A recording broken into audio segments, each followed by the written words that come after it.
But when you're a child, you've got that. Then you map it, and now that becomes the a priori frame of reference through which you see the world. It's so cool. Most of what you see is memory.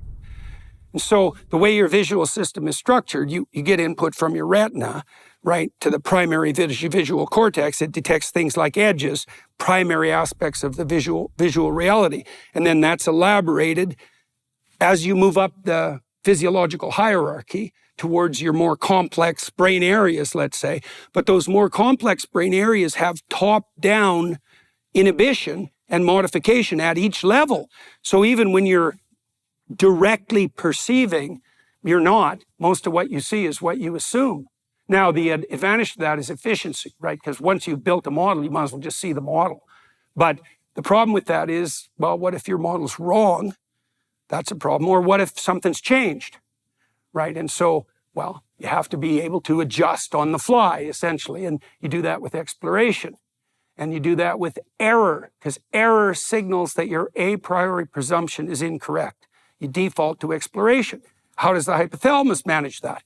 Well, it's half standard reference frame, what should you eat? And it's half, you should explore if you aren't getting what you need. And then there's a default position, which is, if you've got everything you need, why not explore?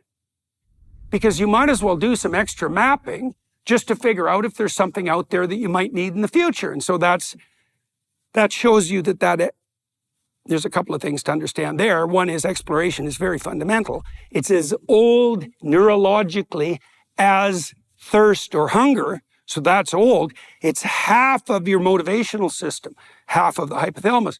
What else is cool is that half, that's the foundation of the dopaminergic system. That's the system that cocaine and amphetamine and all the drugs of abuse activate. It's the positive emotion system. And so you're wired so that exploration and positive emotion are basically the same thing. Exploration, approach to a valued goal, and positive emotion, they're the same thing.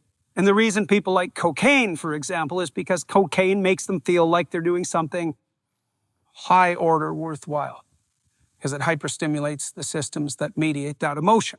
So now, one of the best ways of overcoming an addiction is to find something better to do, right? It's one of the best ways to deal with an alcohol addiction, for example, is maybe you like drinking, like maybe it's a great dopaminergic drug for you. Maybe it mediates a lot of your social contacts. Maybe all your friends are alcoholics, which is highly probable if you're an alcoholic. So you have lots of reason to drink. So then you stop drinking and you go through the withdrawal. That can kill you. That can take a little while. Then you're no longer dependent. Maybe that happens in a treatment center, but you go back to your normal environment, you'll relapse almost immediately. Partly why? You need something better to do. Part of the reason that 12-step programs work, for example, is they orient people different ethically, and they give them some other avenue, partly for community, because a 12-step program will do that. They also orient them spiritually, let's say, towards higher goals. And that actually recalibrates their nervous system so that pursuit of something worthwhile provides the kick that the drug had substituted for. People use false adventures all the time as a substitute for the real thing. And it's been known for years in the addiction treatment literature that there's almost no more reliable treatment for addiction than religious transformation. Everyone knows that, even all the atheistic researchers. It's well-established fact, especially with regards to alcoholics. So tools, obstacles, positive emotion, negative emotion. Here's a little bit more complicated way of thinking about it. You're moving from point A to point B. You see what you predict and hope for, right? So that means that your plan is working, right? As you move towards it, the world is cooperating with you and you're making progress. That means you're getting towards your goal. So that's very useful, makes you happy. But it also means that your frame of reference is valid. Okay, so now let's say obstacles start to arise. Okay, two possibilities. One is you can circumvent them and keep the same aim. Another is the obstacles are insuperable and you have to switch your aim. That's a more fundamental defeat. That knocks you down the rabbit hole. Your aim disintegrates. The meaning of the world becomes indeterminate. You're surrounded by chaos that hasn't been ordered yet. And then you can despair. You're anxiety-ridden, maybe curious, but anxiety-ridden, you've collapsed, you've defeated. And something new can emerge out of that, which would be the emergence of a new frame of reference. Sometimes that can happen for motivational reasons, like if you're depressed and you're lying in bed, you'll probably get hungry enough to eat, right? So the motivational systems can grip you even if you're in the pits of despair, but it's better to generate up a new meta strategy if you can manage it. So unpredictability, obstacles and unpredictability produce negative emotion. Unpredictability is a little more complex because it also elicits curiosity and positive emotion. So maybe you're in an unhappy marriage and your wife cheats on you, let's say. Well, is that a bad thing or a good thing? Well, mostly it's column A, but it's also partly column B, and that's a good example of the complexity of the unpredictable, right? If you're in a miserable situation, something that upsets your boat is an opportunity as well as a complicating catastrophe. So we have an ambivalent response to the unpredictable, right? Some of it's freezing, like a prey animal, and some of it is, yeah, but what might happen, especially if we interacted with it properly? That's that concatenation of the dragon and the treasure, right? That's really reflective of the fundamental operation of our nervous system. It's like the unknown emerges. What is it? It's a dragon, which is a predator, right? Cat, eagle, reptile, fire. That's a dragon. It's a predator. What's the unknown? Predator with treasure. Right, and that's exactly right. Forever, that's what the unknown is. And what's the right orientation? Well, you can run and hide, or you can take arms and confront. And that's the heroic path forward. And that's what human beings are. Like, we're not prey animals. We're kind of prey animals because things can eat us and we're not very big. But fundamentally, we're prey animals that decided they were going to be predators. And we got very good at it. So when human beings came to North America 20,000 years ago, it took like 3,000 years and they wiped out every mammal that was roughly their size, right? All the mastodons, all the mammoths, all the saber-toothed tigers, anything that was predatory or edible. 3,000 years, gone. Why? 20 men with spears? It's like there's no animal with bigger teeth than that. And that's human beings, man. We are one wicked force to contend with. And that's prey animals who decided to be predators. That's exactly what we are. That's our basic pattern. And it's even true on the sexual side. It's certainly the case that the more successful hunters, in the socialized sense too, in archaic communities, have the most children. And so women are standard pattern of female pornographic fantasy is well mapped out by the Google engineers who studied millions of instances of female pornography usage. Men use images, women use fiction, verbal representation, stories. The pattern's clear. 5 most common targets of female sexual desire in the fictional world: vampire, werewolf, pirate, billionaire, surgeon. Right, and the standard story is very clear. It's Beauty and the Beast.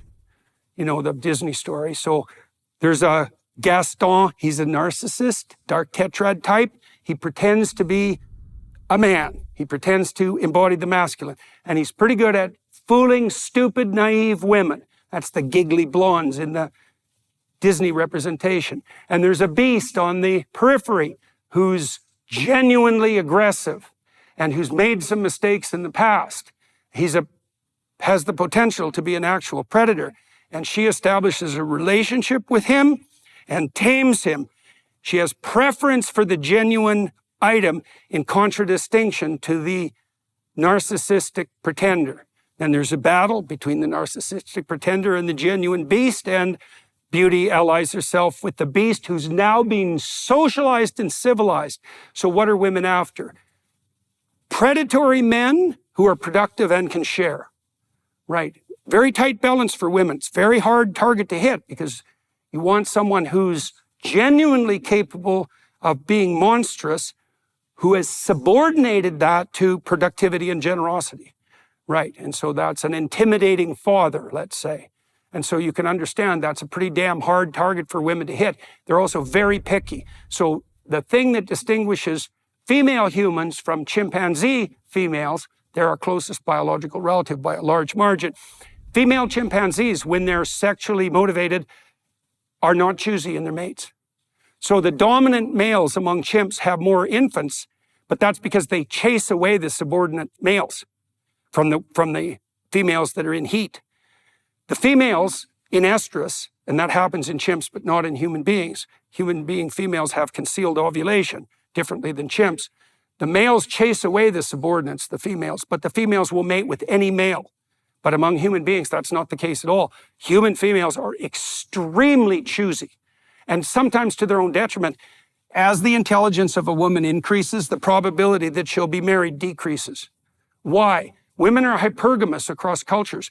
They prefer men who are at their social status or higher, right? Whereas men mate across and down the hierarchy, women mate across and up.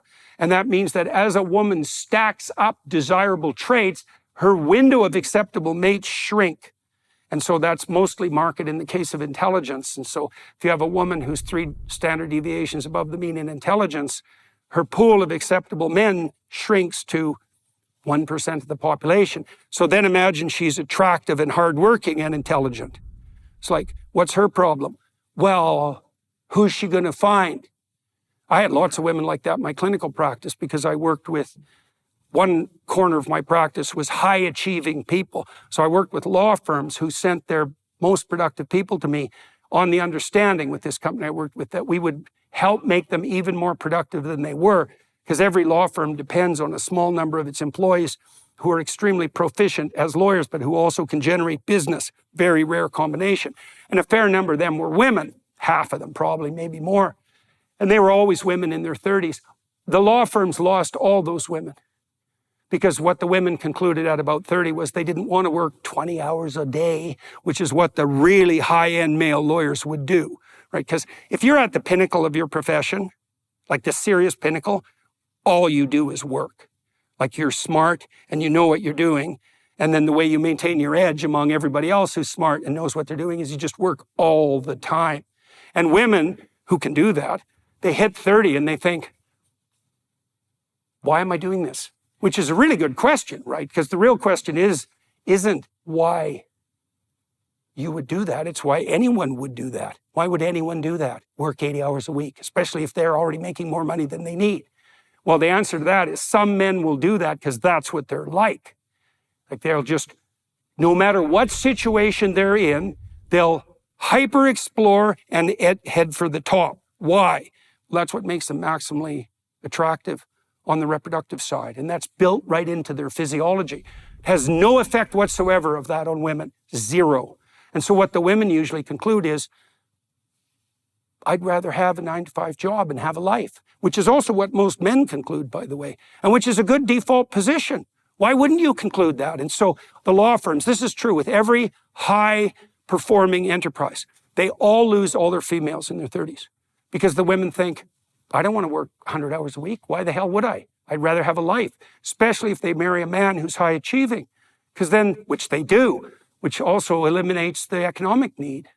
So, you hear about the glass ceiling. It's like, yeah, all the women that I worked with in law firms in Toronto, and that was a lot of them, they all knew perfectly well why the women left. And it wasn't because they were having trouble organizing childcare. Those firms were bending themselves over backwards to keep their women, because these women were worth, in terms of the business they were generating, like tens of millions of dollars a year. The law firms were like competing like mad to promote them and keep them, but it didn't work.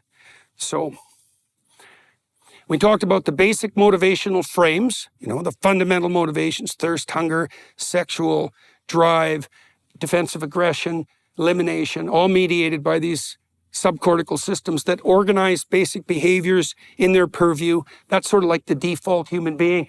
That's associated with exploration, which is also a hypothalamic function. That's regulated by systems, part of the negative emotion systems that aren't in the hypothalamus, by the way. Anxiety and pain, those are separate systems. So pain stops approach and exploration, obviously. You encounter something that causes you pain when the systems that are involved are damaged by the encounter. That's pain. Anxiety or fear is the threat that something that's damaging might occur. So you have a pain system that regulates your approach, and you have an anxiety system that says, look out, because pain is likely. And that's a later maturing and more sophisticated neurological system. That's part of the negative emotion system that regulates exploratory behavior and motivated approach, right? And different brain systems mediate pain. Periaqueductal gray. Opiates are the chemical that quell pain. Benzodiazepines, alcohol, barbiturates mediate anxiety. Dopaminergic agonists like cocaine and amphetamines activate the exploratory system. So that's the landscape of reinforcing drugs, and that's why they're addictive and rewarding. Some of them moderate anxiety, some of them quell pain, some of them produce a state of incentive activation that's equivalent to excitement, enthusiasm, and adventure. And that's pretty much the landscape of addiction. So that was all mapped out, painfully, mostly by animal researchers, absolutely painstaking research, thousands of papers, very, very well summarized by Jeffrey Gray in this book, The Neuropsychology of Anxiety, by Jaak Panksepp in Affective Neuroscience. This Swanson beautifully mapped out the nervous system, especially its lower level functions, the hypothalamus. We can see the association between the function of those systems and the story we told. The hero story, that's exploration, right? Is what do you do by default? You explore. Why? Because you expand your world, right? And what do you explore in the face of?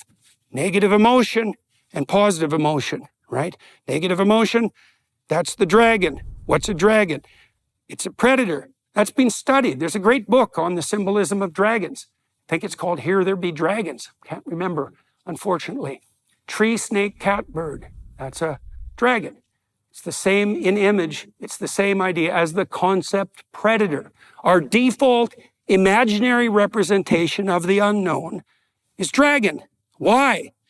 Well, what the hell should you imagine when you're 3 years old and you're wandering away at night from the fire, right? What do you imagine in the darkness? How about a python?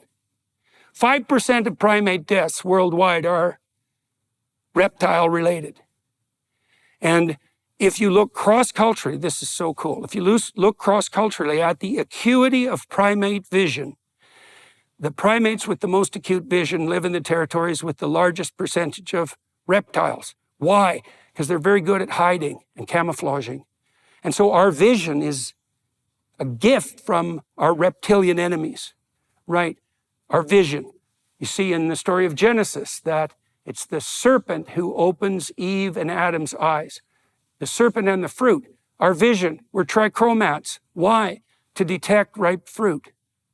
Right, so we have color vision because we're fruit-eating primates. And we have acute vision because reptiles were our enemies. Right, and this is going back like 60 million years or longer. Since we were tree-dwelling like shrews, it's about 60 million years, back when there were still dinosaurs. The enmity between reptiles and mammals is very, very old. So what's a good imaginary representation of that which lurks beyond the confines of the light? Remember in The Lion King, when Simba is sitting on Pride Rock with his father who says everything the light touches is ours? Remember the kingdom outside the light? It's all skeletons and hyenas, right? It's the kingdom of the dead. Why? Wander away from the fire and see what happens. You think you're entering the landscape of the dead. You most certainly are. Are there hyenas there? You bet there are. Yeah, right. And hyenas, man, those things, their teeth can crack bones, no problem. And they're pretty formidable opponents to lions. So that's the landscape of the darkness beyond the light, right? And Simba, that's where he goes after his father dies, right? That's a descent into the underworld, into the chaotic underworld.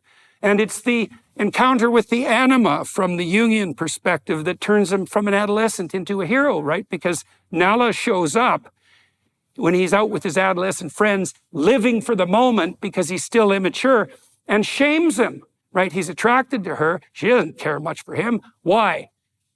Because he's an immature adolescent. She's got no interest in him. She's got serious things to do. And that's really the case for women because they mature sexually earlier than men, and it's way more of a burden for them because they can get pregnant and they're smaller and they're more vulnerable and they're going to have to care for infants. And so worldwide, by the way, women prefer men who are about 4 years older. That goes along with the hypergamy. And it looks like it's part of the attempt to balance the scales, because you might say, well, why do women prefer men who are at or above their level socioeconomically? And the answer is, why the hell do they want another kid? Right? I mean, they're already, what is it? Typical chimpanzee female, I think, carries her infant, I think it's something like 500 miles before it matures. It might be more than that. Tremendous burden, this dependent infant. And it's way more in the case of human beings, because human infants are way more immature and dependent than even chimpanzee infants. It's like the dependency period is 18 years. So what do you want if you're female to redress the scales? Is you want someone that will help you voluntarily with that burden over the long run. Okay, so that'll take us into dark tetrad traits to some degree. This is quite fun. So there's two patterns of mating that characterize the biological world. Okay, there's mosquito puffball pattern and there's human pattern.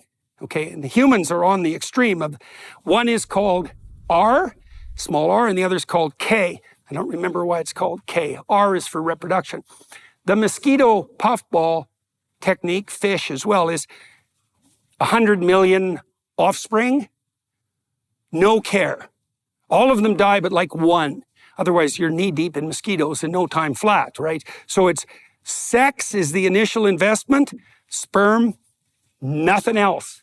Now, the female devotes the egg, which is much bigger, so it's much bigger biological sacrifice.